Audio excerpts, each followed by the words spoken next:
Assalamualaikum. Waalaikumsalam. Jelas suara Boleh saya? dengar tak? Boleh dengar suara ya? Dengar, dengar. Alhamdulillah. Alhamdulillah sihat tuan. Alhamdulillah sihat. Baru lepas live bersama di slot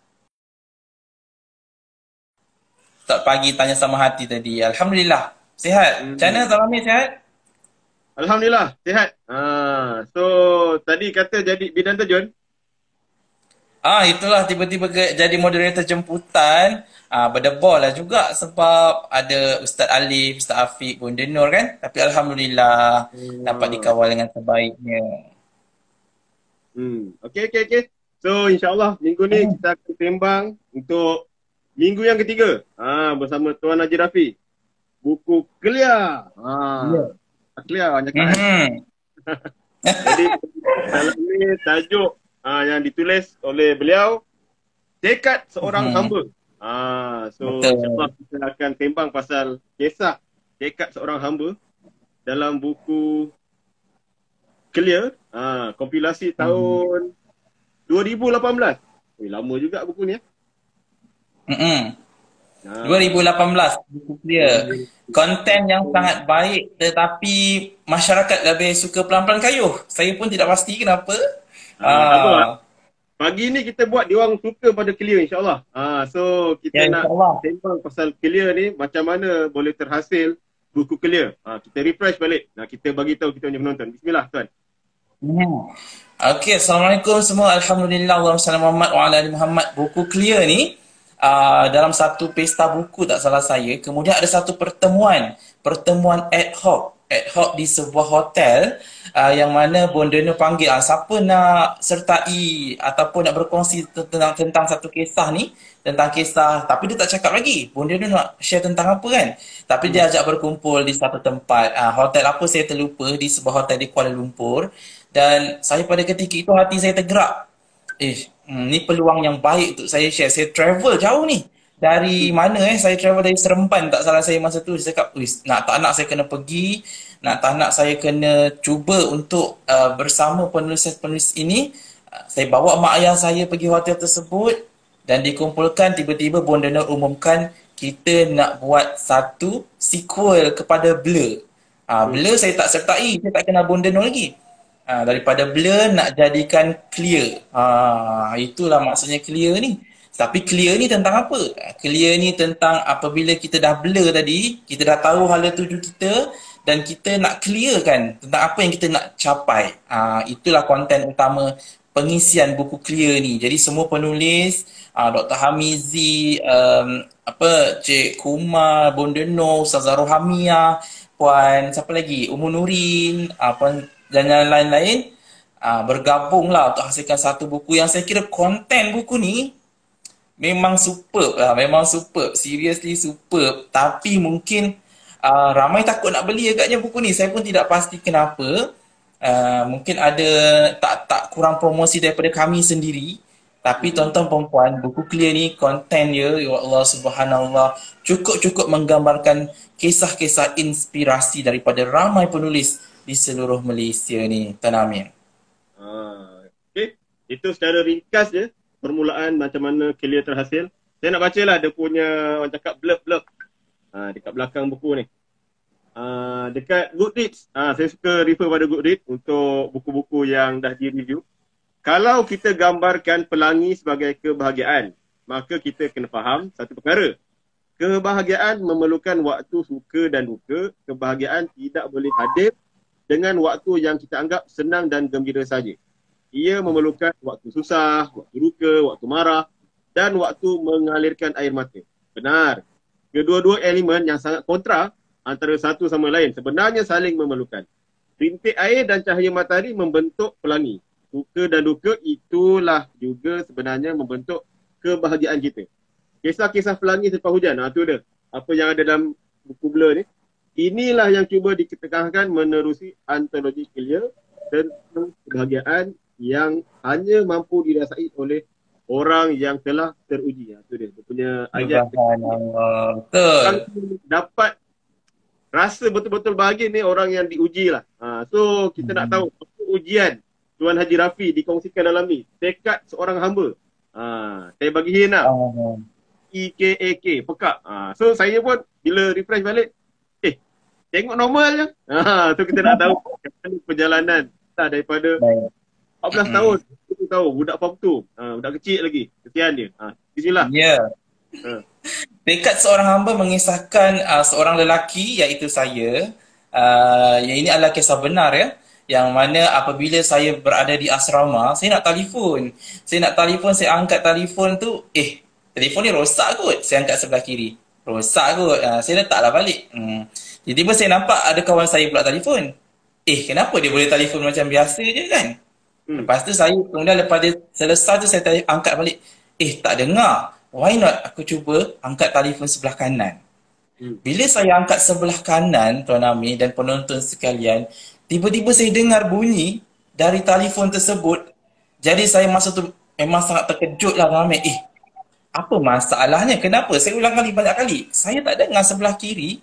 Subhanallah, saya apabila balik ke rumah tu, saya cakap dengan parents, masalah ini saya tidak dengar dan sebagainya. Dan apa yang saya bawakan dalam buku clear ini adalah situasi saya. Rupa-rupanya sebelum ni saya tak boleh fokus dalam kelas sebab saya duduk belakang. Saya tak berapa jelas dengar, saya tak dengar. Dan kalau kawan saya sebelah kiri tengah berbicara dengan saya tak dengar sebenarnya. Jadinya saya pergi ke perubatan, ke hospital kan. Dan Hospital Sultanah Aminah masa tu dan telah didiagnose pekak secara kekal untuk sebelah kiri. Tapi sebelah kanan masih berfungsi dengan sangat baik. Tapi yang peliknya, struktur telinga kiri sangat sempurna berbanding telinga kanan. Itu yang jadi misteri tu.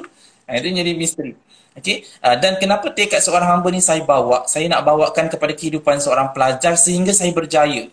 Sehingga saya berjaya dengan cemerlang dalam PMR, SPM, masuk matrikulasi, masuk ijazah sarjana muda dan sehingga sekarang master dan menjadi seorang pensyarah. Asbab dulunya seperti saya ni sebagai orang kata sebahagianlah daripada mereka menjadikan tubuhan ejekan ketika mana mereka tahu permasalahan ini. Jadi isu buli ni sebenarnya saya angkat, tetapi saya angkat dalam kaedah berbeza dengan mengutarakan kelemahan diri saya sebagai satu medan cerita dan menjadikan satu inspirasi saya yang susah itu boleh berjaya. Kenapa tidak anda? Saya yang susah ketika itu boleh juga mencapai kejayaan walaupun tidak sehebat orang lain. Saya yang ketika itu hanya ada satu pendengaran, terpaksa berdikari sendiri. Duduklah depan sikit. Kita kena buat keputusan untuk kita nak berjaya. Bukannya ditentukan oleh orang lain. Kalau orang lain kata, dengan ini A, B, C je lah, you ada pergi tuition dan sebagainya, boleh berjaya. Tidak. Tekad saya, aku juga boleh dan Allah tu yang bagi kepada kita. Bukannya orang lain, tetapi kita kena berusaha, Tuan Amir. Itu yang saya berat hati jugalah saya minta izin ibu ayah, mak ayah saya, mak ayah kan. Boleh tak saya nak kongsikan kisah ini? Orang kata mak ayah ni dipersalahkan kerana tidak tahu di usia saya sepanjang 1 hingga 13 tahun. Tak tahu ke anak ni tak ada pendengaran sebelah kiri kan? Saya tak nak dipersalahkan begitu. Tapi apabila mak dan ayah izinkan, saya kongsikan. Tuan Amir, supaya khususnya kepada anak-anak ataupun adik-adik yang sudahlah, inilah jalan terakhir aku. Aku dah dapat SPM gini, baru result ni kan. End of my life. Tak boleh. Jadi, semoga tekad seorang hamba ni membawa kepada orang kata itu ujian. Setiap orang diuji berbeza kan Tuan Amir. Dan kita akan ada pelangi selepas hujan. Dan inilah pelangi saya, berkhidmat sebagai penjawat awam yang mempunyai ijazah sarjana dan juga ada persijilan mengajar Al-Quran dan tajwid. Dan saya nak memberikan inspirasi walaupun sepanjang waktu sekolah itu kita teruji, tapi percayalah, kita kena bertahan dan akan ada pelangi yang akan datang kepada kita selepas itu, Tuan Amir. Okey, Tuan Rafi, dia kalau sebab ni nak sentuh sikit pasal pekak tu kan. Dia 13 tahun kan, 14 tahun baru sedar. Memang sebelum tu memang normal ke macam mana ke? Sebenarnya saya pun tak sedar. Saya ni tak dengar kan. Sebab tu bila si orang tegur, kau tak dengar ke aku panggil aku? Macam tu nak pergi makan kan? Tak dengar ke aku panggil kau kan? Tak dengar ke aku nak ajak contoh main bola ke dan sebagainya kan? Saya tak perasan perkara tu. Saya ingat saya memang ngelamun ke apa dan sebagainya kan? Tapi di satu tahap apabila saya buat ujian-ujian sendiri sebelum saya pergi hospital tu, uh, oh rupanya memang aku tak dengar orang sebelah kiri ni cakap. Dia tengah cakap ni. Tapi tak dengar.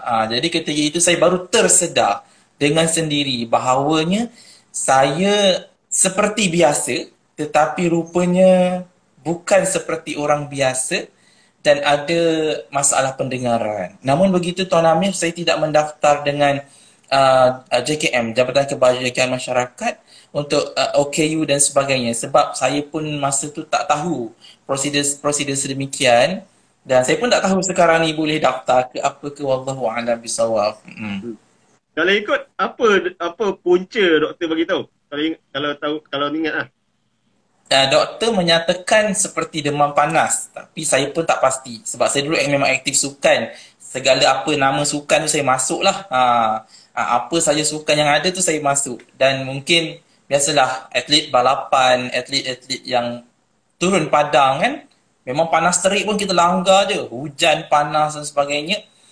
Mungkin doktor kata mungkin kita tak perasan demam yang mana suhu paling tinggi sehingga mengakibatkan saluran ataupun pendengaran itu bermasalah. Jadi saya kira saya redha je lah punca dia itu demam panas. Walaupun kalau ikutkan medical report tu dia tak ada tulis apa-apa causes pun, tak ada punca sebenarnya sebab bila ada punca dia kata sepatutnya struktur dalam telinga tu berubah.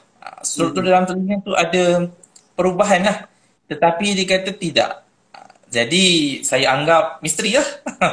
Itu yang tulis buku rare lah, rare. Masya Allah. Itulah.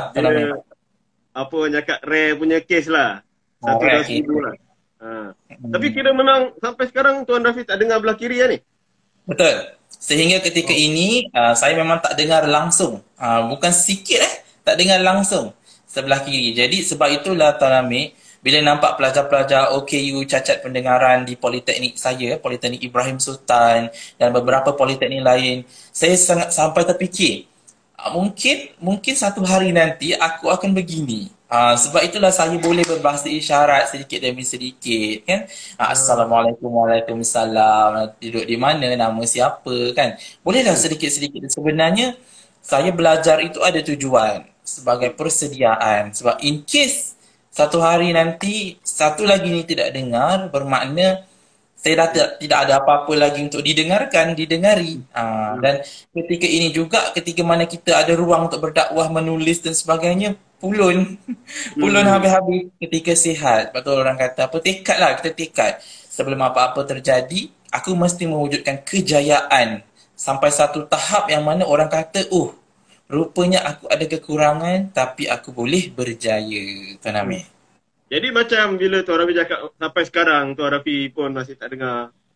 Cara Tuan Rafi overcome tu kan, kalau boleh orang cakap, yalah sebab saya percaya benda ni bukan Tuan Rafi seorang yang ada diuji macam ni, dan dia mesti ada satu big why. Dan bila saya baca dalam ni, semangat Tuan Rafi tu lah. Dia macam mana seorang budak 14 tahun, yalah bila saya baca babak mak sendiri pun macam-macam, tak sangka macam sedih bila dapat tahu anak macam tu. Tapi Tuan Rafi seorang budak yang 14 tahun waktu tu, semangatnya begitu kuat tu. Apa dia punya big why tu? Apa yang Allah bagi ilham waktu tu? Aku tak boleh. Benda ni aku kena lawan. Jadi kalau boleh kongsikan semangat tu lah, kita nak kongsikan pada penonton kita bahawa apa jua yang diuji ni kita mampu hadapi, dan cara Tuan Rafi hadapi tu macam mana? Kalau boleh kongsikan lah. Apa yang Tuan Rafi lalu set dalam kepala, aku boleh. Apa benda sebenarnya yang boleh dikongsikan? Pada usia 14 tahun Tuan Amir, pada saya usia yang agak muda untuk matang lebih awal. Tapi saya kira itulah yang Allah beri kepada saya. Matang belum usia, maknanya Allah dah sedarkan dulu, kau kena lalui sendiri. Sebab keluarga kita pun adalah keluarga biasa saja. Bukannya orang kata yang macam senang ketika ini. Saya nampak kesusahan mereka membesarkan kami. Itu trigger pertama saya. Takkan kerana satu ni saya nak biarkan ibu bapa saya dan keluarga saya terus begini. Jadi itu yang pertama. Yang kedua, macam saya kata tadi, kawan-kawan yang menjadi unsur negatif dalam kita punya kehidupan persekolahan. Kalau dalam pelan-pelan kayu saya ada kongsikan sebelum ni, saya perlu memaafkan orang lain terlebih dahulu sebelum doa saya sampai. Orang-orang itu ada di sekolah ketika itu. Bayangkan betapa lamanya saya punya proses nak memaafkan mereka, sehingga kan saya kata tekad saya yang terakhir tu adalah aku kena buktikan, tapi saya lupa ketika saya dah buktikan, saya lupa memaafkan mereka. Walaupun saya dah berjaya, saya sentiasa rasa tak puas. Kenapa ni? Rupanya saya belum memaafkan mereka. Jadi pertama, ibu bapa. Itu memang first. Kedua, saya sendiri yang rasa nak buktikan kepada mereka aku boleh berjaya lebih daripada engkau. Dan yang ketiga, saya nak buktikan bahawa ujian ini untuk menaikkan darjat saya lebih tinggi daripada orang lain. Tiga ni memang faktor utama lah Tuan Amir. Memang kalau Allah tak izinkan, memanglah kita tak berjaya kan. Tapi apa orang kata, Allah akan pandang kita punya usaha. Allah akan pandang kita punya tekad tu. Tu yang saya terus tulis tajuk buku ni, Tekad Seorang Hamba, tajuk kisah tersebut. Dan kalau tak salah saya, dalam buku ni selepas cerita Bonda Nur. Dan mungkin Bonda Nur angkat sebagai kisah yang apa orang kata penting untuk masyarakat baca di awal-awal pembacaan. Jadi ketika itulah saya kata, rupanya Bonda Nur pun nampak benda ni, Galeri Ilmu pun nampak bahawa konten ini perlu diberi kepada masyarakat. Sebab tu saya kata, bacalah buku ni, sebab bukan cerita saya sahaja yang sangat-sangat orang kata menyentuh jiwa, memberi inspirasi, pelangi selepas hujan, sehingga kan saya boleh mencipta lagu daripada buku Clear ni. Betapa saya kata saya menjiwai lah buku ni, ya subhanallah. Okey, so alang-alang Tuan Rafi dah cerita, selain daripada cerita Tekad Seorang Hamba tadi, mana cerita dalam ni yang menjadi paling antara lain lah yang favourite dan Tuan Rafi ingat? Kalau boleh dikongsikan pada kita punya pembaca. Kalau tak salah saya berkaitan dengan Ustazah Ummu Nurin. Boleh juga semak dalam buku ni. Bagaimana dia memberi inspirasi kepada orang lain. Dan juga kisah Ustazah Rohamiah muda yang saya kira memang cukup betul. The best tu kan. Best student kan. Satu lagi kisah Puan Azian, Kak Ian kan. Pun sangat-sangat memberi inspirasi. Dan saya boleh katakan kisah-kisah masyarakat ni yang diangkat kepada kita dalam buku Clear ni sebenarnya Tuan Amir sangat eksklusif. Mereka mengeluarkan sisi dari hati tu. Mereka mengeluarkan sisi-sisi yang orang kata perlu diangkat. Macam saya kata, takkan saya nak terus orang kata pekak sepanjang masa kan. Takkan kita tak nak move on. Move on tu salah satu cara, salah satu kaedah yang saya katakan bukan mudah untuk diperkatakan. Macam isu sekarang, angkat bendera putih, orang kata apa, macam adalah Datuk Seri Vida kata lazy, pemalas kalau viral sekarang kan. Kemudian ada yang kata tukarlah bendera hitam, tukar bendera merah dan sebagainya. Apa pun tak apa, tapi macam mana kita nak overcome benda tu adalah perkara berbeza. Dia nak memohon bantuan, dipersilakan. Tapi selepas dia dapat bantuan, what's next? Dia tak boleh berada di takut tersebut. Kena tekad untuk keluar. Dan Clear ni, kenapa Clear Tuan Amir? Matlamat tu kena jelas. Aku tak nak berada di kepompong lama. Aku tak nak berada pada kata pekak sepanjang masa. Itu memang dah kekal. Dah tak boleh nak ubah lagi. Jadi what is next? Move on. Ada satu lagi. Allah dah bagi pinjam satu lagi. Pinjam satu lagi, gunakan sebaiknya. Kita ada lagi mulut untuk berbicara, kita ada lagi akal fikiran untuk berfikir, tubuh yang sihat untuk berusaha ke arah dakwah dan sebagainya. Gunakan sebaiknya. Kerana ujian ini sebenarnya menaikkan darjat kita. Dan percayalah hikmah, iaitu pelangi selepas hujan itu benar sebelum kita menuju kematian. Paling tidak pun akan dibalas di syurga nanti, insyaAllah. Jadi Tuan Rafi, perkongsian yang orang cakap daripada kisah-kisah tadi, kenapa nak tekankanlah kepada kita punya pembaca ni, Clear ni walaupun 2018, 3 tahun lalu, tapi kekal relevan lagi-lagi pandemik ni. Kenapa kita punya pembaca yang masih, macam tadi Tuan Rafi cakap, diorang lagi suka pelan-pelan kayu. Tapi clear ni kalau nak tahu, Tuan Fitri Yahya pun ada. Kita punya selebriti lah. Titik kasih kisah dia. Jadi kenapa pembaca di luar sana patut dapatkan clear ni, lagi-lagi zaman pandemik ni, zaman orang cakap down, macam-macam tekanan, tapi clear ni, kejelasan tadi tu.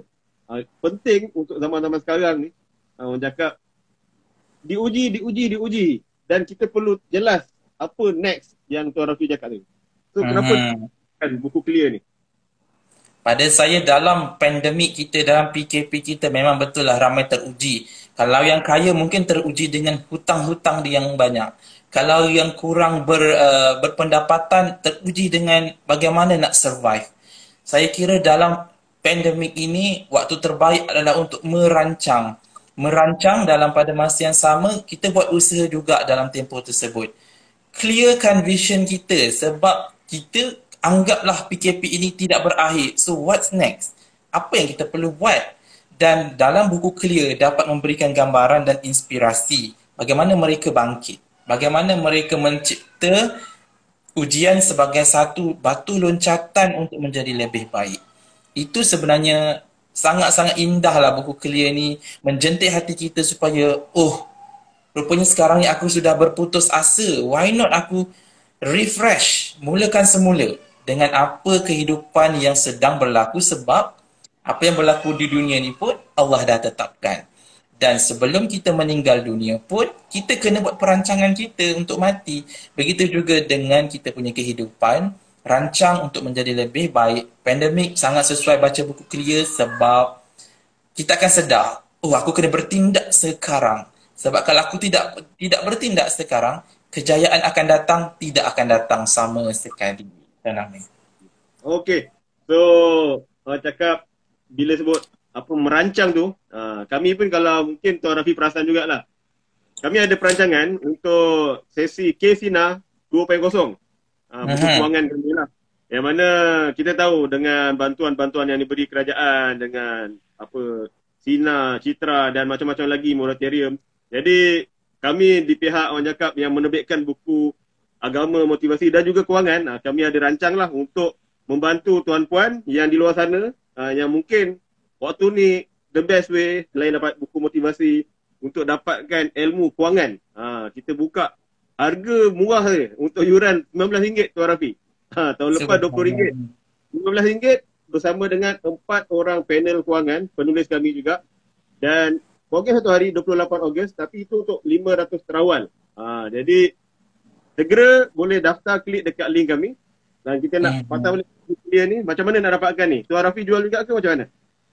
Buku clear ni saya juga ada jual di Shopee, ada di dropshipper Bondono ada, saya sendiri pun ada, ataupun dropshipper Galeri Ilmu pun ada, tak ada masalah, boleh dapatkan di mana jua. Dan kalau istimewanya dapatkan bersama saya, insya-Allah dapat tanda tangan daripada penulis lah sendiri kan. Dan untuk keuangan tu juga Tuan Amir, clearkan keuangan kita. Penting tu. Clearkan kita punya keuangan. Ada apa dari forensik keuangan tu, tak ada puan daripada mencipta bajet lelaki dan sebagainya kan. Jadi RM15 sangat berbaloi. RM15 kan Tuan Amir? 19. RM19 sangat berbaloi untuk 4 orang speaker yang memang tersohor, memang terbukti dia punya keuangan mereka. Clearkan. Dapatkan juga buku clear dan clearkan keuangan anda untuk PKP ini dan juga akan datang. Boleh dapatkan segera buku ni insya-Allah. Tak salah saya di bawah 1000 unit saja tinggal di store ketika ini. Kita pun nak clearkan juga, alhamdulillah insya-Allah. Tetapi buku ni memang sangat banyak bermanfaat. Nak wakaf pun boleh hubungi saya insya-Allah. Okey, kita punya kesimpulan untuk buku clear. Tuan Rafi, bismillah. Kesimpulan akhir, saya dendangkan satu lagu yang saya cipta ketika pelancaran sikit sajalah. Aku nantikan hikmah sesudah ujian, ku hadirkan redha di dalam iman, ku harap maghfirah dalam musibah, ku harapkan cinta kepada Allah. Dapatkan buku clear kerana dalam setiap ujian itu pasti ada hikmah dan raikan hati kita kerana Allah Subhanahu Wa Taala, insya-Allah clearkan diri kita untuk clear ke syurga. Terima kasih. Okey. Tuan Rafi, nak dengar full tu kat mana? Lagu tadi tu. Lagu tu saya tak release full lagi. InsyaAllah lagu dah siap. Tapi saya dahulukan dulu lagu Sahabat Syurga. InsyaAllah untuk kita buat music arrangement. Lagu tadi tu memang Tuan Haji Yusri pun memang suka sebelum ni. Tapi saya masih belum compilkan jadi satu lagu yang rasmi lah. Okey. Okey Tuan Haji Rafi, orang cakap untuk 3 minggu, Alhamdulillah kita akan jumpa episod minggu depan Last. Betul. U-turn ke syurga. U-turn ke syurga. Itu dia nak tahu pasal apa. Boleh U-turn pula ke syurga Macam mana U-turn ke syurga? U-turn juga. U-turn jalan raya kita tahulah. U-turn syurga ni apa dia? Nak tahu? Boleh ikuti insya-Allah minggu depan. 11 pagi hari Jumaat juga. Sesi bersama. Hari ni kita lambat sikit, minta maaf sebab tadi ada bidang terjun, benda yang kita tak plan. Tapi tak apa. Siapa-siapa yang tak dapat tengok live ni, insya-Allah kita letak dekat IG story. Terima kasih lagi sekali Tuan Haji Rafi. Terima kasih Tuan Ramesh. Semoga terus sukses Galeri Ilmu. InsyaAllah semua kita doa kita. Assalamualaikum warahmatullahi wabarakatuh. Assalamualaikum warahmatullahi wabarakatuh.